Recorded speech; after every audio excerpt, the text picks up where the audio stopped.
Line tak elok.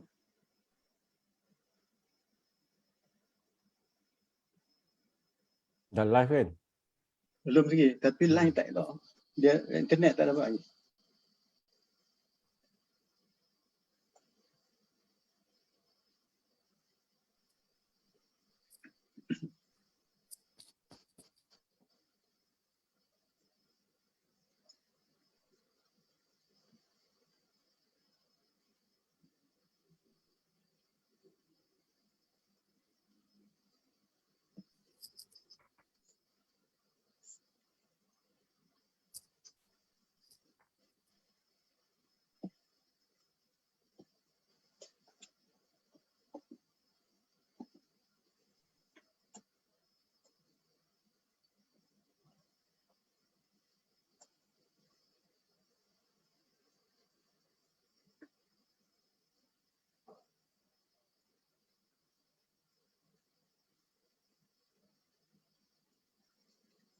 Bismillahirrahmanirrahim. Alhamdulillahirabbil alamin. Wassalatu wassalamu ala asyrafil anbiya'i wal mursalin wa ala alihi wa sahbihi ajma'in. Assalamualaikum warahmatullahi wabarakatuh. Okey, saya ucapkan selamat datang pertama kali tetamu kita yang berbahagia Associate Professor Dr. Fakrul daripada UNISDA yang akan bercakap dengan tajuk yang kita cuba bincang, open up for short discussion, some sort of building up some ideas how to go about in handling these entrepreneurs, iaitu how to create an advisory board for the business entrepreneurs. Jadi tajuk ni pun interesting but it is relevant dengan bidang kita punya profesor dalam bidang entrepreneur, dan tentu sekali banyak peluang bagi sahabat-sahabat di luar sana ni, orang pandai-pandai banyak. Boleh ada, kalau ada apa pertanyaan sila tanya, mukakan pada doktor. Yang mana kita pakat-pakat saya usaha untuk mencari jalan meningkatkan lagi kita punya entrepreneur. Dan yang kedua, di samping itu juga, jika tuan-tuan yang dapat masuk, can you please share now, because the line is quite bad tadi. Nak dapat line susah, dia slowly moving the buffer tu, line tak over clear. Dia minta tuan-tuan dan puan please share, like and share so that yang mana tak dapat sekarang ni, mungkin tempat dia tak clear, boleh mereka ikuti. Jadi saya masih di dalam Zoom, saya tak dapat melihat lagi dalam Facebook. Jadi tujuan kita cakap ini more opening up, listen some of the ideas, mungkin ada pada profesor yang boleh sikit kebaikan pada kita. Dia ada 3 peringkat kita cakap pagi malam ni. Yang pertama, peringkat pertama is more overall, dengan pengenalan dengan kita punya tetamu, Profesor Fakri. Di samping tu dia akan menjelaskan berhubung dengan tajuk dan sebagainya. Maka kita terus dengan perbincangan yang kita tengok bagaimana keadaan. Kalau elok 45 minit, tapi not to exceed 1 hour lah. Kita tak mau. Tetapi kalau very interaktif, insyaAllah kita cubalah nak mengendalikan. Kita nak try tengoklah. Kalau interaktif tu very interesting. Jadi sekiranya kalau tuan-tuan dan puan tak boleh nak masuk, you can share, you can write in the Facebook. We try to give the answer lah.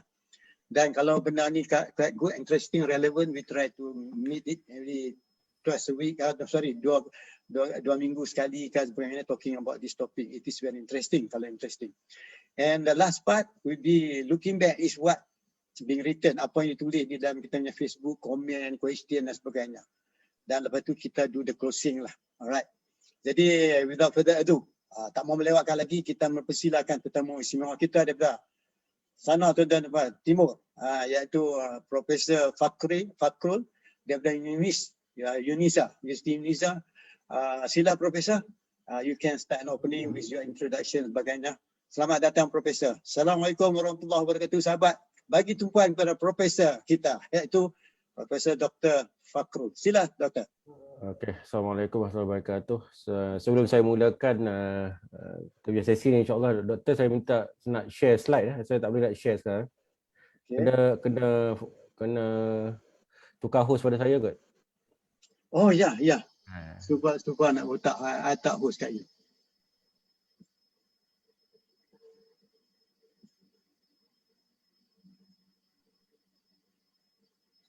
Ya, silakan.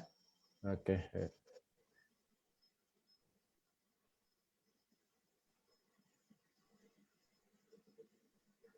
Okey, boleh nampak Alright, alhamdulillah clear.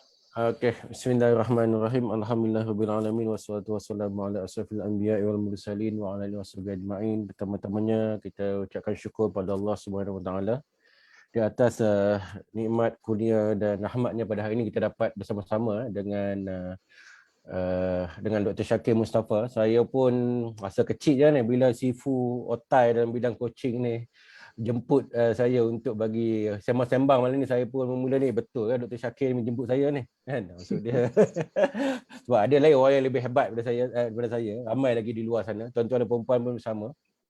Okey, kita ucapkan syukur Allah SWT. Keduanya saya ucapkan terima kasih kepada Dr. Syakir atas jemputan malam-malam ini. Walaupun masing-masing agak sibuk, dan ketiganya juga terima kasih kepada tuan-tuan dan perempuan, sahabat-sahabat usahawan, sahabat-sahabat konsultan, sahabat-sahabat coach di luar sana yang sama-sama meluangkan masa pada malam ini. Ya, seperti yang Dr. Syakir cakap tadi, kita tak ambil masa lama sekadar orang kata apa nak sembang-sembang lah ni, sembang-sembang. Apa sedikitlah saya malam ni, saya lebih kepada nak sembang tentang pengalaman perjalanan saya sebagai coach lebih kurang, dan banyaknya juga saya dah share dengan Dr. Syakir. Masing-masing ada orang kata apa point masing-masing tentang idea masing-masing tentang macam mana kita nak bantu usahawan di luar sana melalui coaching. Okey, coaching. Okey, sedikit tentang background tentang saya ialah tamunya akan tengok kat sini saya pakai dua topi ni kan, dua topi, satu Uniza, Universiti Sultan Zainal Abidin. Mungkin bagi siapa yang tak kenal, Uniza ni dulu asalnya Kuza. Dah naik taraf daripada Public University jadi Uniza, Universiti Sultan Zainal Abidin, terletak di Gom Badak, Terengganu lah kan. Di Terengganu. Tapi saya orang Kedah, sama macam Dr. Syakir juga lah.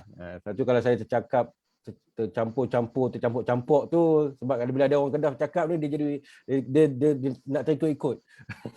Kalau sama-sama selalu macam tu. Okey, topik yang kedua adalah Institute of Advisor, Institute of Advisor Australia, di mana saya adalah, kalau tengok kat sini, saya adalah Certified Business Advisor from Institute of Advisor dan juga Presiden untuk Malaysian Chapter lah. Maksud dia untuk Institute of Advisor, actually dia adalah established in Australia.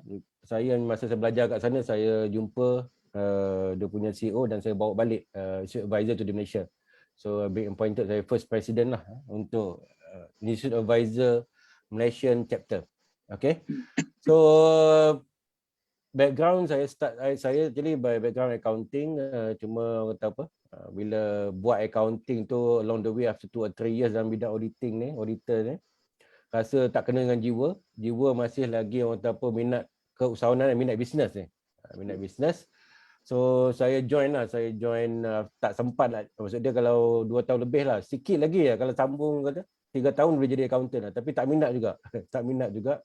Saya join minat bisnes, saya join organisation, masa tu saya bank pembangunan, SME Bank, after few years. Dan inilah yang saya nak cerita sedikit, kenapa saya jump untuk coaching, sebab masa saya di SME Bank atau bank pembangunan masa tu, ataupun hidayah nak mencari coaching tu, masa itulah berlakunya. Sebabnya bila kita jumpa klien, jumpa usahawan-usahawan di luar sana kan, kita bercakap tentang apa dia nak advice je. Tapi masa tu dengan ilmu yang ada masa tu, saya rasa tak cukup nak advice klien, dan juga merasakan macam something missing, missing link di antara knowledge, content dengan metodologi ataupun sistem. Okay, sebab tu saya tercari-cari, saya kata apa yang tak cukup lagi. Dan at the end of the day, bila kita as a banker ni, kita nak minta bank lah, minta check lah, so bayar. So bayar ke payment monthly tu kan. Itu je, kita tanya dia. Sembang-sembang bagi advice lebih kurang, ada check dah bulan ni. Lebih kurang macam tu lah penghujung.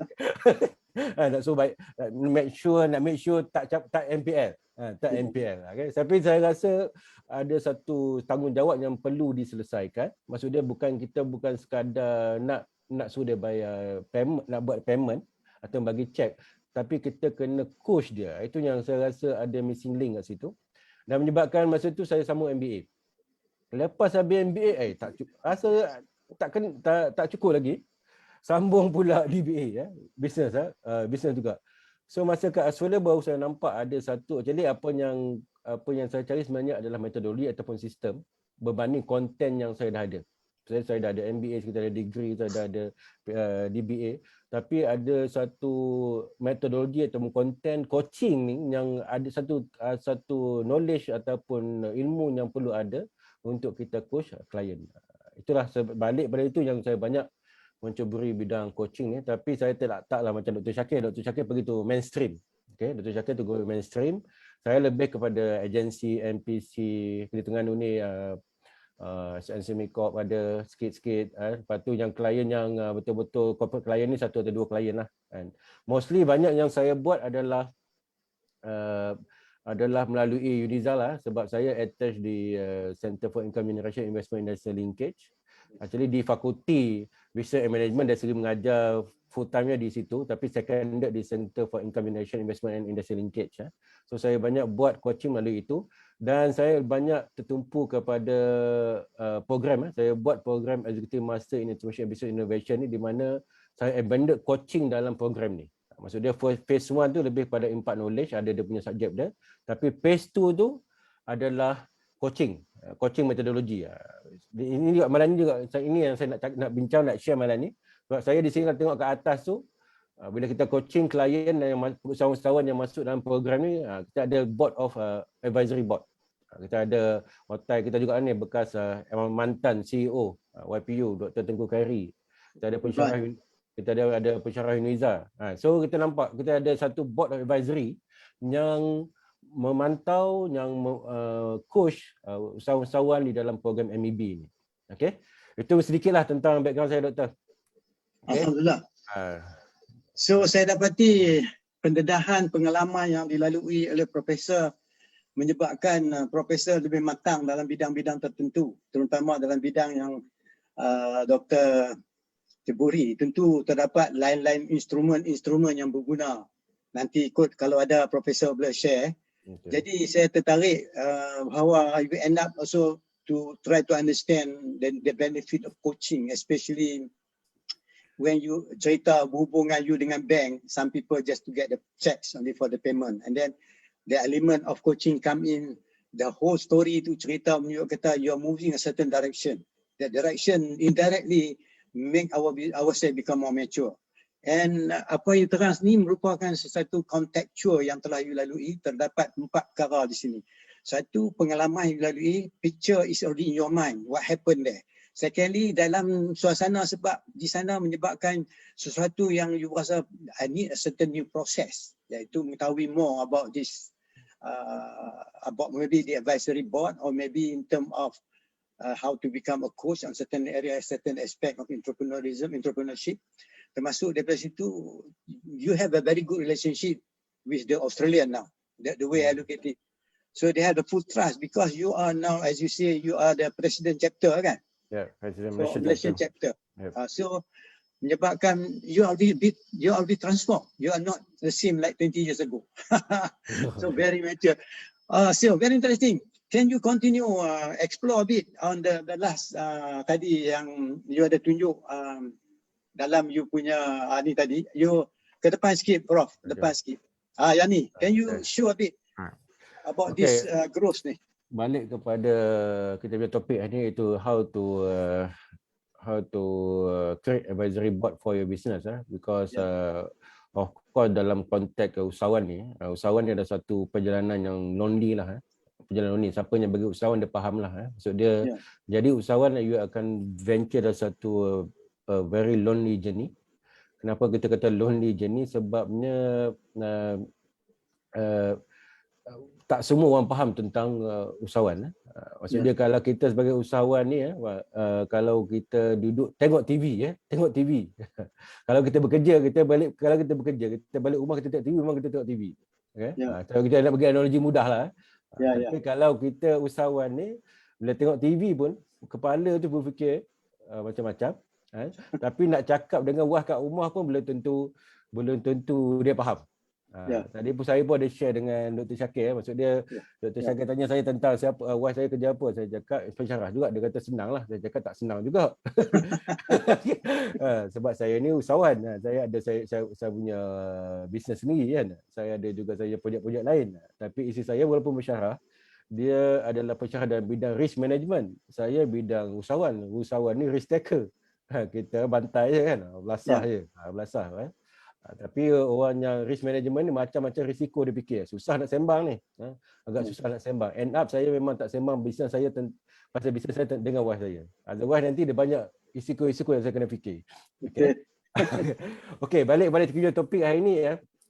Okey, macam mana kita nak create advisory board in the business. Saya cakap dari segi konteks usahawan dan juga konteks consultant ataupun accountant ataupun juga coach kat luar sana. Okey. Macam mana kita nak, sebabnya on the entrepreneur side, banyak yang kita jumpa dia memang nak, kalau boleh kalau nak engage coach tak. Dulu mungkinlah coach ni tak orang kata apa agak asing kan, zaman 2007 2008 masa awal-awal coach ni saya involve dengan Mouse ni ataupun dengan Institute of Business coach ni since 2007. Okey.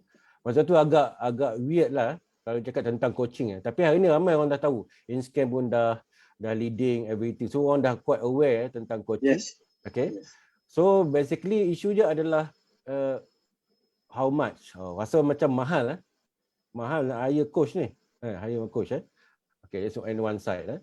On the coach side, bagi siapa-siapa yang baru mencuburi bidang coach, dia akan rasa, alamak, mampukah aku nak coach klien ni kan? Klien ni dalam pelbagai bidang, dalam pelbagai bisnes kan. Sedangkan aku ni tak involve dalam semua bisnes. Dia punya persoalan tu. Persoalan tu on both side lah. So ini yang kita nak tengok dan the benefit of coaching, of course lah, kita most of the coaches akan highlight tentang macam mana nak grow the business, macam nak increase profit kan, macam mana nak improve business value, macam mana nak reduce the stress, dan as well as to make sure that when kita nak make sure our client become exit ready. Something yang exit ready pun something yang boleh kita bincang dalam hari lain lah doktor. Sebab bila cakap tentang exit ni, kadang bila kita cakap dengan klien, dia terkejut. Dia kata kenapa aku nak kena exit pula kan? Aku dah buat bisnes teruk, kenapa aku nak kena exit? Okay, that's another issue yang kita boleh bincang hari lain. InsyaAllah. Okay, so apa yang saya lalui ialah kenapa saya pilih Mouse masa itu, sebabnya saya mencari sistem. Apabila kita bercakap tentang sistem, satunya sistem yang kita nak impart kepada our client. Okay, sistem yang kita nak impart kepada klien, maksudnya dalam konteks Mouse ni, dia provided sistem ataupun metodologi. Okay, di mana as a coach, as a businessman, kalau kita nak, bukan tak boleh, kita boleh develop by our own everything, tapi will take years lah, lambat nak explore. Lambat, kita boleh set up kita punya modul dan sebagainya. Tapi yang bila saya cakap tentang Mouse ataupun Institute of Business Advisor ni, okay, jangan confuse. Institute of Business Advisor adalah institute yang bagi certification. Okay, Mouse adalah company founder yang sama yang supply, yang provide the software. Dia ada two different entity tu. Okay, bila saya cakap tentang Mouse adalah yang provide the software atau sistem. Institute of Advisor adalah certification body. Okay, so bila saya join Mouse, bermakna bila saya nak coach klien, saya ada satu sistem. Kalau tengok kat sini, ini sistem dia, kita ada foundation plan. Okay, foundation plan, kita nak settle dia punya business goal, personal goal, business blockage, business vision, business value, strategic plan, accountability. Okay, dan kita ada second phase, operational and scale, kan? Dan kita juga last kita ada exit and succession plan. Okay, ini masuk dari segi sistem. Dan bila kata sistem ni, dia termasuk adalah sistem dari segi kita nak method, kita nak guide our client, ada all the module dan juga backed by software. Kenapa perlu backed by software? Sebabnya kita nak, kita boleh buat, kita boleh write up 1 klien, 2 klien, 3 klien. Tapi kalau kita ada 10 klien, 20 klien, 30 klien nak report, kan? So, saya biasa dengan agensi, bila nak report 30 klien nak kena hantar report tu. Oh, heavy, very heavy. So it's not an easy job kalau kita tak ada good system lah. That's I mean by system. Okay. So on the client side, we got the system untuk coach dia punya client. On the consultant punya side, so we ada system untuk kita replicate our team.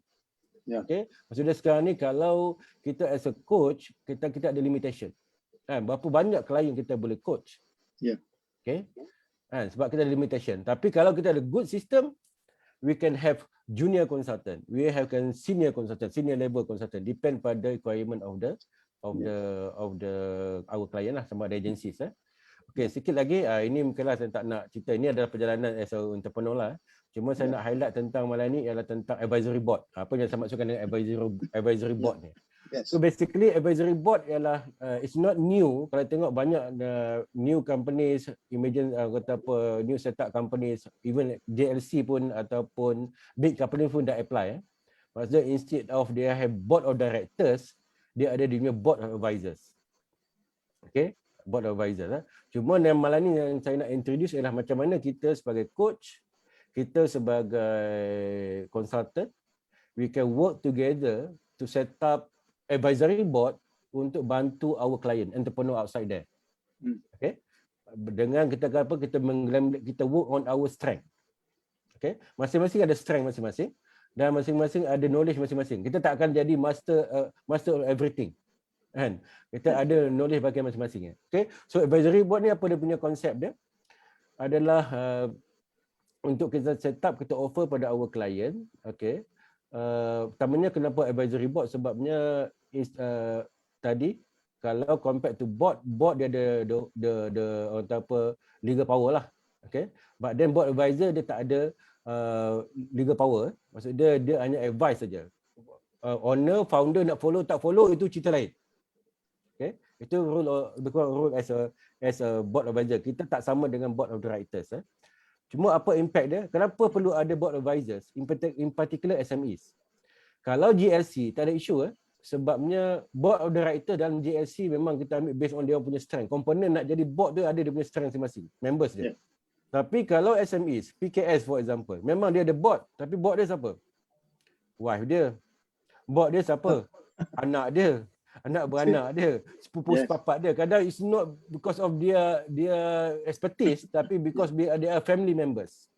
Okay, that's why the advisory board become important in particular for SMEs. Okay, so macam mana kita nak bantu SMEs kat luar?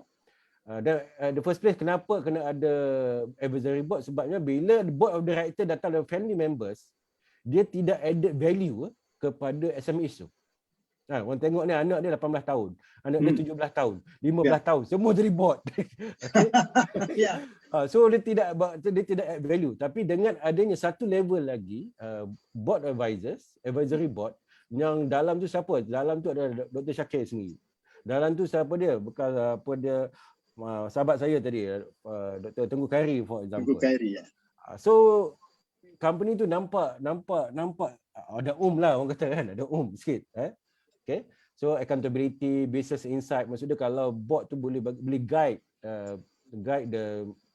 the company itself dan juga add on brand value.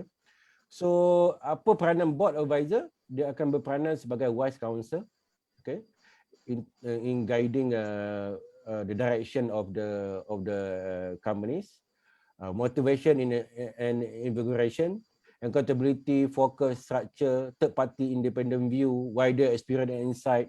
Dan another thing is to stop check, to provide an excuse to employees, suppliers and customer. I have to my advisory board. Maksudnya kalau CEO itself dalam meeting kan, dia meeting dengan supplier, dia meeting dengan employees, dia meeting dengan customer, dia boleh hold dulu. I cannot make a decision today. I need to get advice from my advisory board first. I will get back to you. Yes. Nampak tak? Kalau dia tak sure, dia ada stop check dia tu. Kan? Dia mesti banyak ada benda yang dia mungkin tak sure, tapi dia ada something yang dia can depends on. That's the function of advisory board. Okay. So macam apa key element of advisory board ni? Maksudnya advisory board ni dia akan meet on a regular basis, discuss about their business, set an agenda, discuss the result from the previous month, future strategy. They like doing a brainstorm, function like board of directors juga, okay. Tapi dia tak ada kata apa interference dalam decision, okay, right, okay. Satu lagi yang saya nak highlight di sini adalah siapa yang boleh sit dalam advisory board ni ialah inilah based on this function lah, maksud dia dalam background. Cuma yang saya nak, apa yang membezakan konsep advisory board di sini ialah apa yang kita amalkan dalam mouse. Saya nak share sikit. Apa yang kita amalkan dalam mouse ataupun institute advisor ialah konsep sharing consultant. Maksud dia kita ada dalam, this adalah group of consultant di dalam institute advisor worldwide. Worldwide consultant. So what happened is, I always said, for my client, bila I coach my client, I kata, you got access to all my friend in the network. You got all my friend. I'm not expecting somebody. I might be expert on accounting and entrepreneurship, business development, but I'm not so expert in HR, for example. Okay. But I got like this one, Bob. There's very expert dalam HR consultant. Okay. There's a few of my friend yang expert dan different mostly accountant, consultant dan juga coach lah. Okay. So kalau I kata you got access to all my friend, so if I stuck somewhere to guide you, I will ask my team because I got regular meeting with my team. That is the concept. Even I can offer to you when I talk to my client, if you want to focus on HR, I can bring Bob to your board advisor. Maksudnya dalam board advisor tu kita akan lantik mungkin I salah seorang sebagai main principal coach, akan ada Bob as another board advisor and another my friend, mungkin 2 atau 3 orang as a part of board advisor. Yeah. Okay. That is the idea. So apa yang berlaku ialah ini so dalam mouse ataupun business advisor, we are backed by sistem dan juga software, plus we are strengthen the relationship by experience, by networking of advisory board. This is the model lah. This is the model, which is I nampak something yang kita boleh plan di Malaysia, so that we are among a network of consultant. Let me, for example, saya dengan Dr. Shakir sekarang ni, maksudnya bila saya ada klien, ada area yang saya tak mostly on development coaching, saya cakap I'm not an expert in this, I'm more on structured coaching, then I can pass to Dr. Shakir lah, and Dr. Shakir might become board of this company. Maksudnya saya dengan Dr. Shakir adalah board of the company. Tapi pada yang sama, we are among the network, among coach. Kalau ada area yang mungkin kami tak expert, kita boleh sama-sama share. Yeah. Sama-sama share dalam konteks itu. Mungkin itu dulu kot, Doktor. Dari segi konsep model advisory board dalam company. So satu lagi saya tambah sikit je berkaitan tentang benefit to client adalah dia tidak perlu membayar full amount of the board. Kan? Maksudnya dengan dia hanya perlu bayar seorang certain amount, tapi dia got access to various expertise. That is the idea behind that lah. Okay. Itu saja. Saya pulang balik kepada Doktor.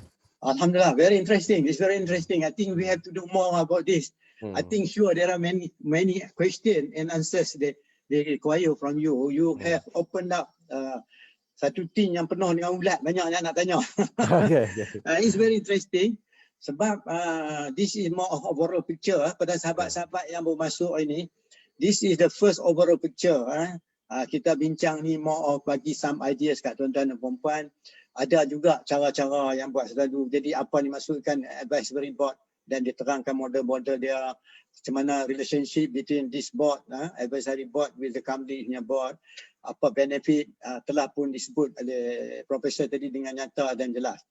Apa yang tertarik saya di sini, this katalah, this advisory board dia lahir selepas terciptanya mouse ke, ataupun board ni dulu ada baru datangnya mouse? Okey, asalnya mouse pun start dengan coaching model lah. Maksudnya semua one-to-one coaching, because they need to develop network lah. So when network dah expand, so advisory board ni datang as another model. So that's the thing, memang kalau kita tengok kat sini, dia ada model kat sini. Maksudnya one model adalah where mouse certified advisory board get together with the CEO. So dia one-to-one coaching lah. Okay. Another model adalah group advisory board. Maksudnya kita ada ramai CEO yang berada dalam satu tu, dan kita kita coach as a group coaching lah. Okay. Asalnya macam tu. Cuma we emerge emerge from that. So there's a advisory board model comes in. Okay. Yeah. So we are sharing this one, which is saya nampak very impactful. Di mana saya dah test banyak kali. Saya dah test dari segi ni. Ini je saya nak tunjuk dekat ni. Imagine company itu startup. Ya. Sebelum ni dia hanya masuk, saya banyak test saya punya student, saya test on graduate graduate entrepreneur yang keluar graduate fresh. Ya. Okay. Dia nak buat loan. Saya banyak test. Saya cakap pergi bank, kata. Dia pergi bank. Dia pun pergi bank, masuk bawa dia punya profile kan. Dia sebagai CEO, managing director, baru grad kan, tulis terus managing director. Oh, okey. Hebat. CEO hebat. Lepas tu bubuh kawan dia, bubuh pekerja bawah dia, adalah dua layer structure. Okey. Pergi ke bank. Balik, lepas tu dia datang balik jumpa saya, dia kata tak lulus, tak lepas. Kan? Okey, saya cakap tak apa. You ubah suai sikit you punya business plan ni. You masukkan advisory board. You masukkan sekali dalam you punya advisory board. I recommend bidang lah, kalau di bidang pertanian, I masukkan kawan yang bidang pertanian. You masuk balik you punya submission ke the bank. Alhamdulillah banyak yang selepas itu dapat kelulusan. So imagine dia macam ni lah. So kalau dalam website kita, company itu startup, okay, tiba-tiba dia ada advisory board yang very experienced, well-known people. Yes. Okay, that will increase the value of the company. Orang pun percaya. So dia, kalau dia bidang pertanian, walaupun degree dia bidang Islamic Finance, tak ada experience langsung dalam bidang pertanian, nak buat agropreneur punya projek, tapi dia punya board advisor adalah orang yang ada 30-40 tahun dalam bidang pertanian. Ya. Yeah. Why not? Ya. Yeah. Why not? Track record. Dan board advisor ni yang bagi dia all the network, yang beli balik, buy back all the punya hasil dan sebagainya. So why not? So itu yang membezakan company yang ada advisory board dengan company yang tak ada advisory board. In particular dalam konteks startup lah. Okay. Ni another example. So kita again dalam website kita, dalam kita punya company profile ada advisory board. Okay. So that's something yang interesting lah untuk kita explore lah. Okay. Alright. There is another general question. Is this advisory board is only for those members who are being trained and get certified by the MAUS, or it is also open for the public who interested to get the support, assistance from the expertise of the board? Is it, how did it go about? Very interesting question. Banyak orang tanya saya. Dan one of the reason kenapa saya can share here and openly, and juga kenapa saya suka dengan MAUS ataupun advisor ni adalah MAUS software ni actually siapa-siapa pun boleh beli. Okay? Maksud dia Dr. Shakir nak beli, orang lain nak beli atas software ni dan nak tukar nama dia. Selepas tu nak dekat dia punya tu boleh masukkan logo dia sendiri pun. Ya. Shakir senang banget boleh dekat MAUS, dekat software tu. Sebab dia adalah metodologi, sistem saja. Cuma yang tak boleh dia claim adalah dia adalah belong to Institute of Advisor sebab dia tidak certified from Institute of Advisor. Nak beli software, siapa-siapa pun boleh beli, dia boleh tukar logo pun. Okay, maksud dia you can buy the system. Sebabnya content lebih kurang more or less, we were talking about business, we were talking about entrepreneurship, we were talking about metodologi, walaupun mazhab dia berbeza-beza. Dr. Shakir daripada US ke? Dari US, saya daripada Australia, tapi dia punya orang kata apa, more or less tak lari jauh lah. Tak lari jauh dari segi content. Okay, so untuk kita nak amalkan advisory board ni, nak jawab balik soalan Dr. Shakir, tak semestinya kita mesti certified by MAUS. Nak ada program certified by semua pun ada. Kita ada certified business advisor dekat Institute Advisor tu. Tapi boleh, yang penting untuk kita kata apa, share the knowledge lah. Maksud dia katalah saya dia daripada MAUS, saya ada saya punya client. Lepas tu dalam network kita ada accountant yang memang expert dalam financial analysis. Kan? Tak semestinya dia adalah perlu jadi MAUS punya consultant pun. Kan? Dia as a MIA members, accountant, dia dah layak untuk jadi board advisor dalam konteks financial punya aspek lah. Okay, betul. Okay, thank you. So hari ni kita bagi more general question ya pada sahabat-sahabat yang baru masuk. Kalau ada persoalan boleh tanya kepada Profesor. Jadi oleh sebab tak ada yang bertanya so far at this point, I think this is very relevant to your master's level yang mana I attended your business MBA tu, because this is very practical. Jadi yang kedua, in term of support from so far, how do you find the performance of the advisory board in Malaysia so far? Since you have started for about how many years already? 10 or 12 years already. How is it? How is it the development? Is it on the upward trend or is developing very fast? Okay, I can say that it has become a trend to put advisory board dalam dia punya structure lah. In particular dalam dia new setup companies, technology companies. So most of them put board advisor sebagai dia punya part of the structure. Okay, sebab dia carry weight lah. Maksud dia board advisor ni some sort of kita kata kalau kita nak mencuburi bidang bidang financial investment, kalau kita ada credible people like Datuk Daud Bakar for example kan, kita rasa we are in the strong position lah in term of guidance.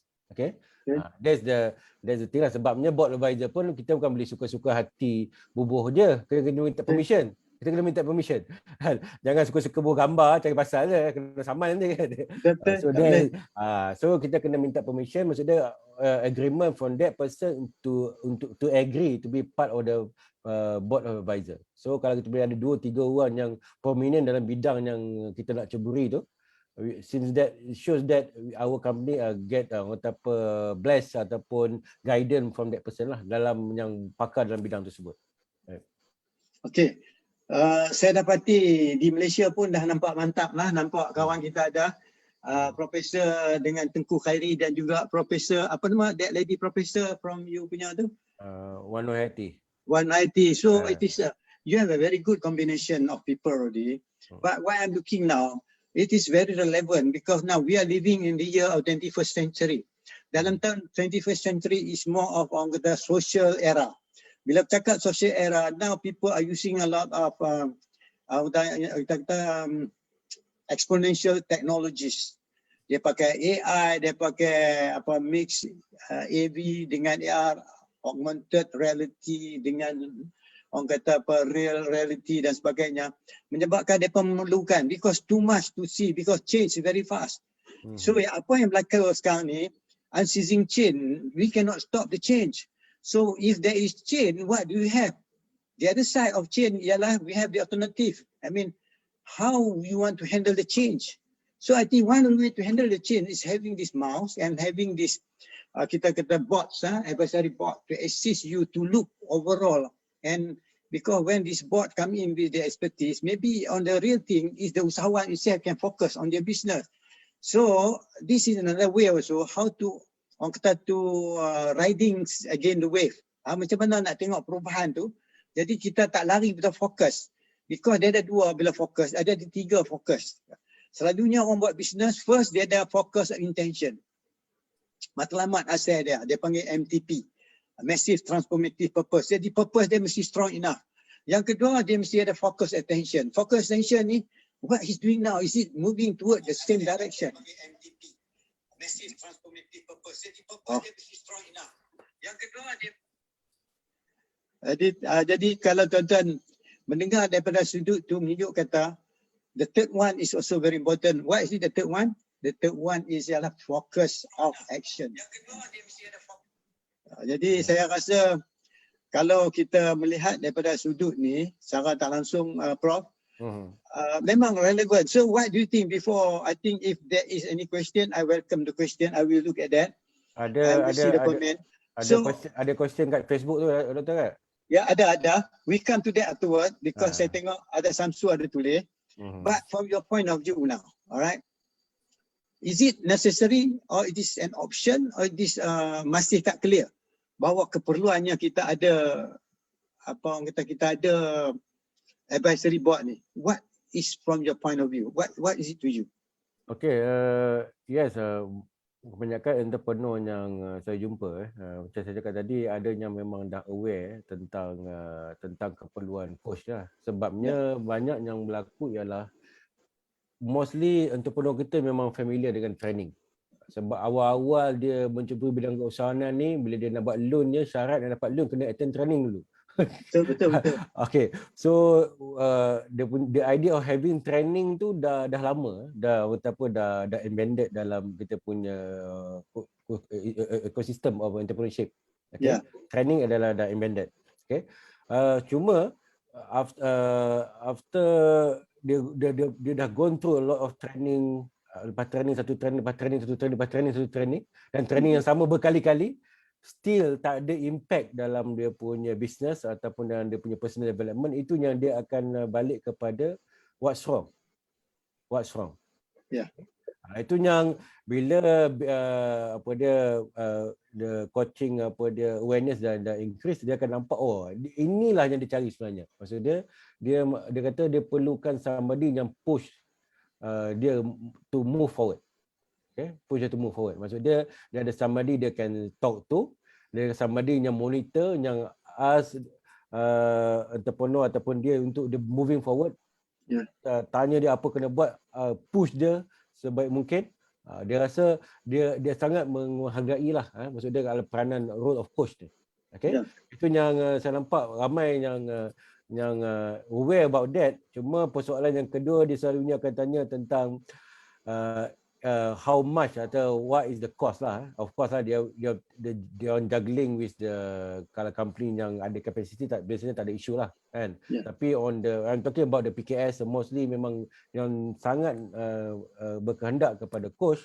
That's why apa yang we as a coach can offer adalah melalui group coaching lah, to reduce the cost, dan depend juga kepada budget by agencies dan sebagainya, supaya kita nak make sure that all the entrepreneur outside there can get this kind of services, can get benefit from this coaching methodology. Right. Okay, kita dah cakap lebih kurang 41 minit. Okay, sekarang ni kita pergi kepada dalam kita punya Facebook. Sini ada Cik Samsul, right? I think you know this Samsul. Your people juga, iaitu Cik Samsul tanya, what is the minimum criteria and requirement to become advisory board for SME or startup company? I think sekarang ni bila menyentuh startup, most companies now they are treating themselves like a startup because they cannot remain as mature. If they remain as mature, they'll be outdated in the competitive worlds of business. Jadi memang everybody is not wanted to be a startup. So on this answer, how you answer this question, Doctor? What is the minimum criteria requirement to become advisory board? Mungkin doktor lebih layak untuk jawab soalan tu kot. Tak apa, silakan doktor. Maksud dia, actually coach, business coach is not a regulatory punya job lah. Kita tak sama macam accountant, architect, engineer yang being regulated by the board ataupun dia punya board of engineer, accountant ataupun architect, other professional yang lain. Okay. Dan we also familiar dengan other job like other role like mentor, coach, consultant kan. Okay. So actually untuk this bila cakap tentang minimum requirement, bila not being regulated, dia open lah kan. Dia open. So dia open, cuma dia balik kepada how you develop your credibility. Okay. Sebab credibility ni something yang you tak boleh nak menipu lah. Kan? Walaupun you tipu dah, you kata dalam certification tu apa, tapi at the end of the day when you talk to the people, when you talk to the entrepreneur can judge you. Straight away. Kan? Straight away. Sebabnya dia akan nampak. Maksudnya kalau kita tak ada experience, kita tak ada mungkin knowledge, education yang betul dalam business, memang kita akan lacking lah. Kita akan lacking. That's why dalam coaching session kita awal-awal memang kita cakap we are not expert on everything. Yang expert adalah dalam konteks coaching ni, yang expert ni adalah entrepreneur itself. Yes, right. Yang expert adalah entrepreneur itu. Entrepreneur adalah the people yang have all the expertise. Yang kita expert, yang kita pakar bagi seorang coach atau consultant adalah sistem. Okay? System how to push them to move forward. Dia macam coach bola lah. Kan? Semua coach bola yang pandai main bola. Kan? Tak semua yang pandai star bola yang boleh bawa tim dia ke World Cup. Belum Yes. tentu. Belum Betul. tentu. There's a coach. Sebab tu kita nama coach. But it's very similar dengan coach in sport. Okay. Saya menjawablah. Mungkin doktor boleh tambah kot tentang kelayakan minimum. Betul lah. Saya apa yang doktor cakap tu dah mencukupi. Cuma saya nak add in lah. When come to as you said just now, when you come to coaching, when you speak to people, people really know, they can assess who you are.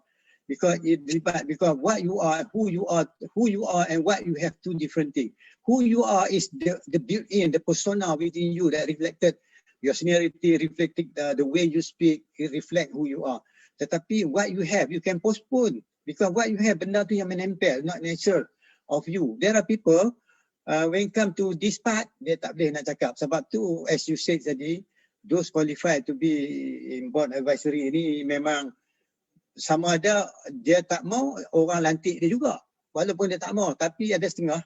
Kalau kita nak offer pun kadang kena fikir sekali. Kita offer nak bagi.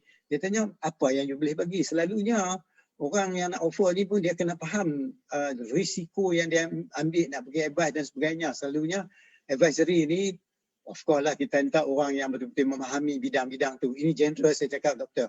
Tetapi saya tengok di sini, because you ada tulis ini Executive Master Entrepreneurship and Business Innovation. Ini merupakan satu badan yang later on for the next 10 years, 20 years, these people is more than qualified. Because they know, because most of the students are already working. They are already maybe CEO, general manager, or what. So they can feel it, what we are talking about. They know it. Then, so you dah ada group of proper people lah who can take the lead in the next 5 to 10 years. That is, you already in the journey lah for your MEBI. Okay, sebelum saya nak pergi lagi proceed ni, kita nak kena close dah. Kita nak ucapkan selamat datang kepada Encik Muhammad Amin. Dan juga Samsul Majid. Samsul Majid ni saya tahu ni, saya kenal ni. Ni semua usahawan ni yang datang ni. So kalau ada apa-apa soalan Cik Samsul, sila nyatakan, termasuklah Cik Samsul Adlan dan Samsul Majid. Dan termasuklah Cik Muhammad Amin. So Cik Muhammad Amin, I welcome you kalau you ada apa-apa soalan sebelum kita tamatkan. Dan ni sekarang ni dah masuk lebih kurang 41 minit dah kita cakap. Jadi berbalik pada soalan yang Samsul cakap tadi, dia cakap dua, for any SME and startup. Jadi startup tu mungkin kita tahun baru. Any SME ni pun selok-eloknya mereka kena memahami dulu benda ni. Baru dia jadi benda tu real. Kalau dia tak faham, then macam tak faham coaching lah. Dia tak faham coaching, dia 50-50. The most important thing untuk advisory board ni untuk dia understand the methodology, coaching methodology lah. Otherwise, dia tidak berperanan sebagai advisor. Dia lebih berperanan sebagai mentor. Dia mungkin berperanan sebagai orang kata konsultan. Itu satu masalah juga kan. Dia kalau kita dia play role as a mentor, maksudnya mentor dia akan sharing apa yang dia dah telah lalui. Okay? Dia share. Tapi dia tidak berperanan sebagai advisor. Advisory maksudnya dia mesti ada satu metodologi yang akan membantu company tu ataupun founder untuk move forward. Okay. Balik cerita tadi lah, maksud dia kalau kita kata coach bola tu lepas first half tu dia dah tukar strategi dah kan. Kalau dia masih 0-0 strategi berbeza, kalau dia menang 3-0 strategi berbeza. Itu peranan advisor. Dia tidak, kalau mentor ni dia cerita apa yang dah buat, apa yang what need to be done, what should not be done. Itu dia punya role berbeza lah. Okay. Right. So saya ingat memang is very good opening. Advisory board ni more or less people who are memang dia ada pakar pada bidang-bidang masing-masing, tetapi dalam sudut ni dia adalah satu badan yang membantu. Jadi orang yang menggunakan advisory board dia need, dia sangat-sangat memerlukan. Sebab tu bila ada advisory board dia become more safe. I think maybe that way you can be more safer, dia pasal safer sikit, bikin orang boleh bagi nasihat dan sebagainya. After the risk dia sendiri kena ambil, dia entrepreneur sendiri kena ambil risiko tu. Tetapi he knows the risk that is taken ni dah calculated. Mungkin orang kata chances to be more successful is greater. Can we look from that way, doctor, when they have this advisory board? Okay, then another way is yang mungkin saya nak extend dia punya pemahaman dalam konteks kita faham tak semua orang go through the process of being a coach. Okay, so that's why dalam konteks Mouse Advisory Board ni normally yang akan engage directly dengan founder ataupun owner ataupun CEO adalah the coach itself. Okay, tapi the coach akan jadi principal coach, tapi 2 atau 3 orang lagi yang jadi part of advisory board tu adalah bidang yang dia perlukan, company dia perlukan. Sebagai contoh, dia nak strengthen dia punya HR, dia nak strengthen dia punya finance ataupun accounting. So coach itself dia akan kata, dia akan suggest, so since you nak enhance you punya capacity dalam both this kata apa segment finance dan juga HR, kita cadangkan, maksud dia ada 2 orang yang memang pakar dalam bidang ni. So dia tak, 2 orang lagi tu tak semestinya gone through the advisory punya coach. Dia mungkin berpengalaman dalam berpengetahuan dalam bidang dia. Tapi we need somebody yang ada coaching metodologi ataupun certified coach lah. Otherwise, kalau semua tak ada peranan atau coaching punya metodologi ni, menyebabkan semua berperanan sebagai mentor nanti, atau hanya sekadar bagi advice kosong, advice yang dalam bidang tertentu saja tanpa membantu usahawan untuk move forward. Right. Okay, thank you Doktor. Sebelum kita tamat ni, can you share a bit how many years already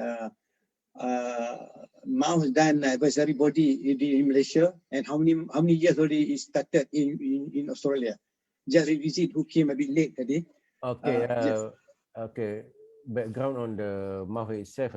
Actually, dia start back in 2007. Actually masa saya kat sana, actually dia start dengan Mouse dulu. Okay, masa tu Mouse ni offer certification. Okay. Masa tu software masih dalam, masa 2007 tu masih dalam bentuk Excel lagi. Asal dalam Excel lagi. Okay. Yes. Okay. Lepas tu dia merge kepada lah zaman kita dulu, so dia kena install. Kan? Ada CD kena install. Kan? Yeah. Okay. So now semua Mouse software, kalau semua siapa nak tengok boleh tengok dekat mouse.com.au. maus.com.au. Boleh explore, boleh ada free trial pun. Okay, semua dalam cloud base, so tak ada lagi software, tak ada apa, you dapat terus username dan boleh guna terus, boleh guna semua cloud base. Okay, so the advisor actually quite recent. Okay, back in about 2016, 2017. Okay, kita set up sebab kita dah masa tu kita nampak ada based on kita ada annual conference every year. Kalau tak ada COVID ni memang saya pun selalu pergi dekat Sydney every year. All the Mouse coach around the world akan berkumpul lah. Di situ kita akan meeting, kita akan discuss, brainstorm new idea. So based on our convention back in 2016, we decide to set up Institute of Advisor. Itu dia punya role untuk orang kata apa, to make sure that all the coach yang bernaung di bawah Mouse atau Institute of Advisor ni ada satu standard lah. Right. Tapi pada yang sama, we also respect others advisor yang tidak join Institute advisor but just want to buy software. No problem. Yeah, no problem at all. Right. Okay, thank you Doktor. I think tadi Samsul mungkin terlepas. Dia ada tanya, adakah private advisory board di Malaysia? Sila share sikit Doktor. Apa maksud private advisory board? Samsul, adakah private advisory board ni menyebut kata orang ni tak ada connection langsung dengan Mouse dan tidak ada connection langsung dengan advisory board yang diterangkan oleh Profesor tadi. Ya, betul. Memang tak ada yang advisory board tak semestinya datang dari Mouse sebab itu dah jadi satu konsep atau practice. Yes. Okay. Ada yang memang dia memang set up, dia ada advisory board dia. Dan tapi saya cakap tadi, bila dia set up advisory board, dia ada banyak function lah. Mungkin dia sekadar nak create image dia.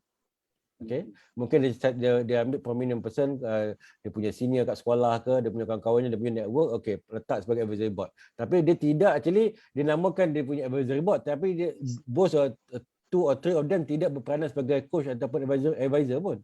Hanya sekadar orang kata apa, image ataupun brand name dalam that company.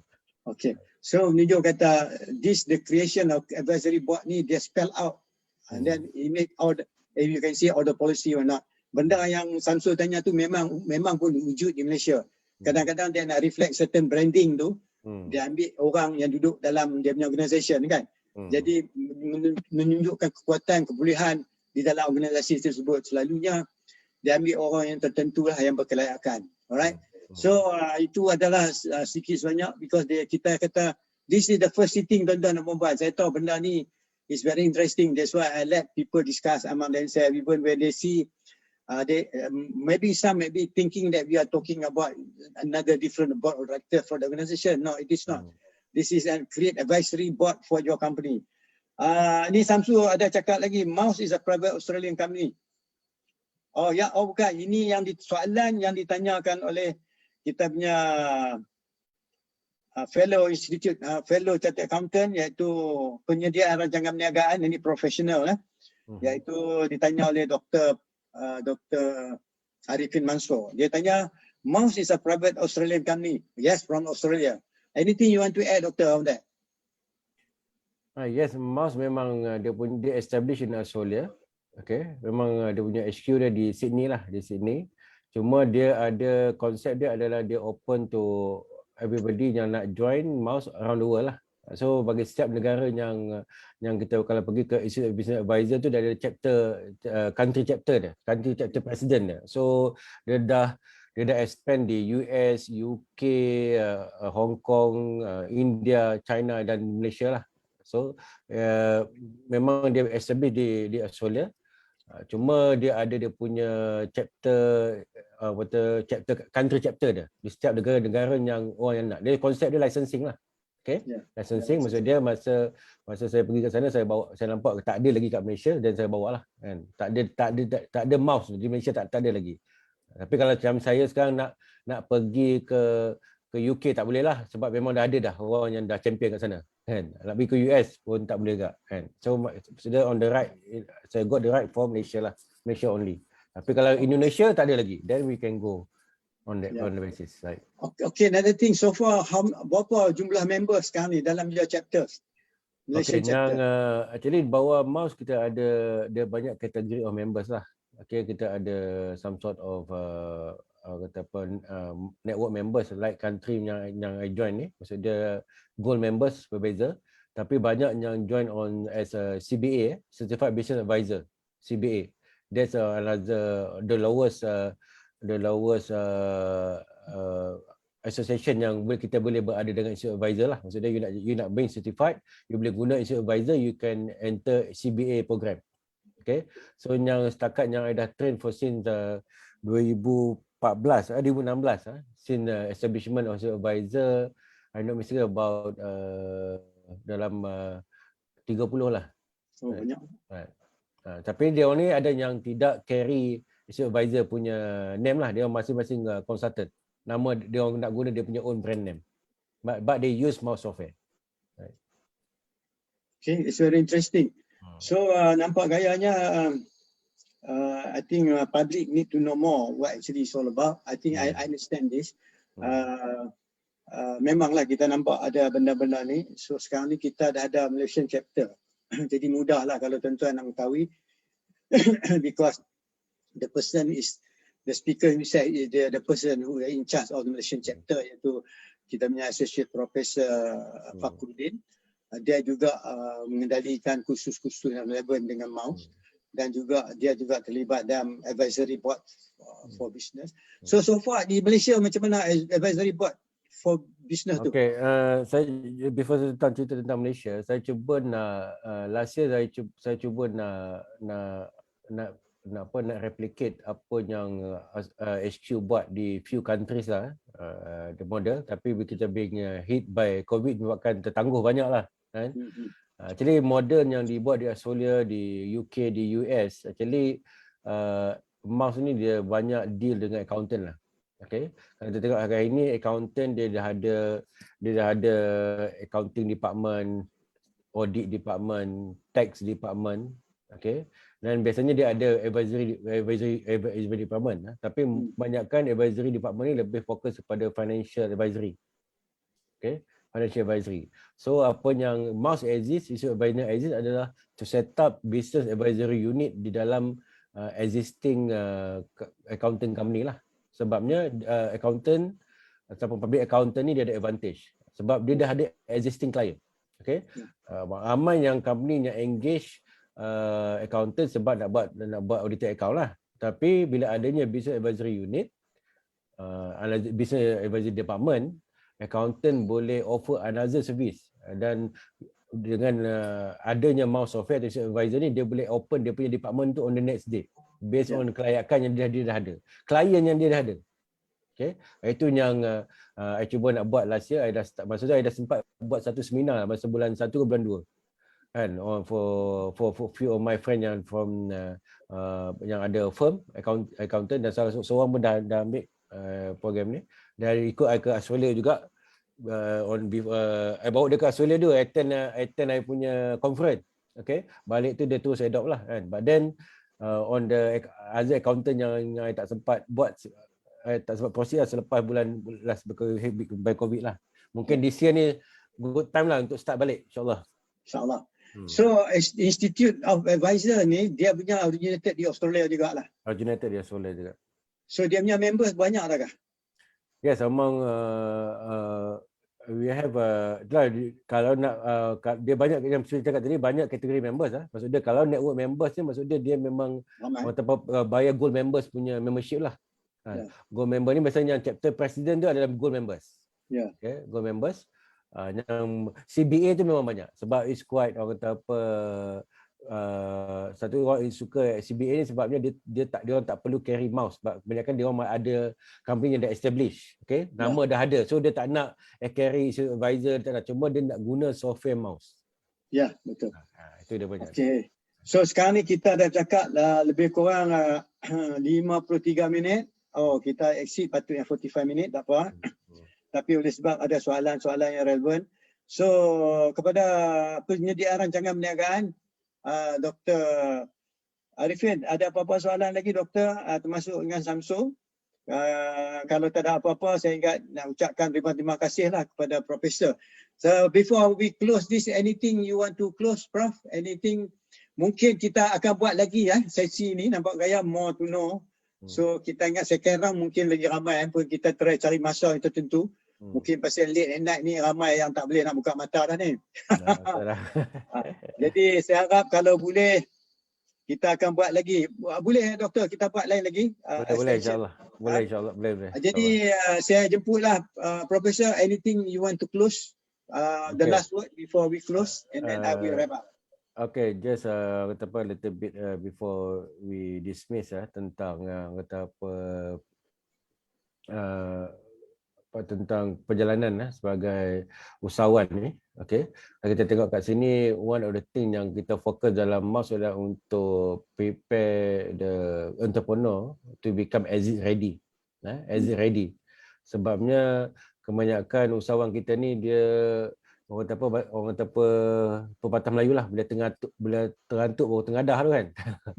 Okay, so apa yang kita nak buat ialah to prepare themselves untuk they consider bila dia orang nak exit. Dia kena start from the day one. Okay, inilah benda yang saya nampak sangat obvious bila saya berada dalam grup-grup usahawan di overseas. Saya pernah berada di UK dalam banyak session discussion, meeting. Saya pernah berada di Australia. Tapi bila bincang dengan startup companies, they are talking from the day one, bila dia orang nak exit. Itu yang saya nampak sangat different berbanding dengan usahawan-usahawan Malaysia. Usahawan Malaysia ni bercakap tentang untung rugi. Dia orang bercakap pasal nak set up on the first day ni. Dia cakap bila nak exit. 5 tahun, 10 tahun, 20 tahun. Dia dah plan untuk exit. Yes. Itu something yang mungkin kita boleh sharing dalam sesi-sesi lain, Doktor. Sama. Alright. Okay. Jadi saya ingin mengatakan sesuatu, Alhamdulillah. At last I bring to you all something that you should know what is happening in the world. Because nowadays we cannot work in isolation. So saya ucapkan terima kasih lah kepada yang berbahagia. Kita punya Profesor Fakrul yang sudi meruangkan masa walaupun keletihan dengan tugas-tugas dia. Sudi juga orang kata kekang mata nak bagi sikit some ilmu dan some sharing, insyaAllah seperti yang disebut oleh Profesor tadi, kita akan buat lagi, depend on the time. Saya harap lebih ramai lagi masuk. Dan di sini saya dapati ada orang baru nak masuk dan sebagainya, selalu dekat ujung baru orang dah masuk. Jadi mereka boleh tengok recording ni dan setengah saya akan masuk dalam YouTube. Dan YouTube saya akan hantar juga dekat doktor. Yang mana orang tak ada Facebook, dia boleh tengok pada YouTube. Dengan perbincangan hari ini saya rasa memberi sikit idea apa what is happening in the world, what is happening around us, what is happening in Malaysia dan sebagainya. Mungkin inilah saya kata what is next. Alright, banyak yang orang tak dapat tangkap what is next. Kalau kita tengok lagi banyak lagi benda yang akan datang sebab salah satu orang kata moving toward transformation is soalan dia ialah what is next. Okay, what is next is answering toward the transformation. What is yet to come we call it absence. So selalunya usahawan ni dealing with a lot of absences, benda yang tak datang lagi. Alright, benda yang ada kita tak tahu pun. Kadang dah terkena terkaduk benda doktor kata tadi baru kita terfikir. Because kalau orang dah plan exit plan, so he knows what to do. A certain time where they take off. That's why some people they let go because I think time for me to exit. Right? Itu pun salah satu idea yang kita banyak cakap juga kepada usahawan bila kita course. Jadi saya ucapkan ribuan banyak-banyak terima kasih kepada Profesor. Ya, di ujung ni saya baca sikit, ada sikit komen Fazrul. Thank you. Appreciate Professor Dr. Fazrul for your time. Banyak student you pun ucapkan terima kasih semua ni. Okey, tahniah doktor. You telah buka banyak minda kepada kawan-kawan kita.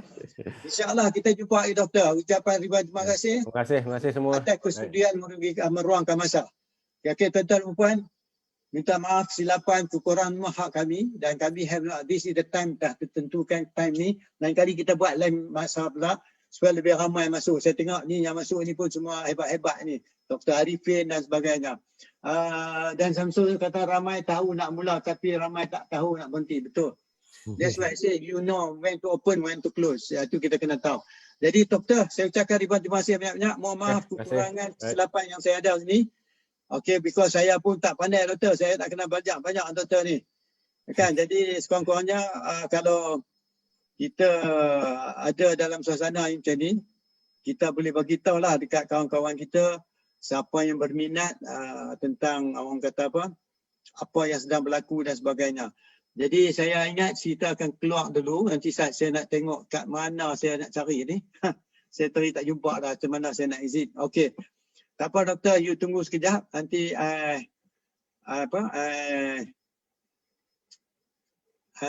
get back to you. Hold on. Mana dia punya tu? Oh, lari lah. Okay, time to leave. Okay, I get back to you after doctor. Don't go anywhere. Okay, jumpa lagi doktor. Assalamualaikum warahmatullahi wabarakatuh. Assalamualaikum.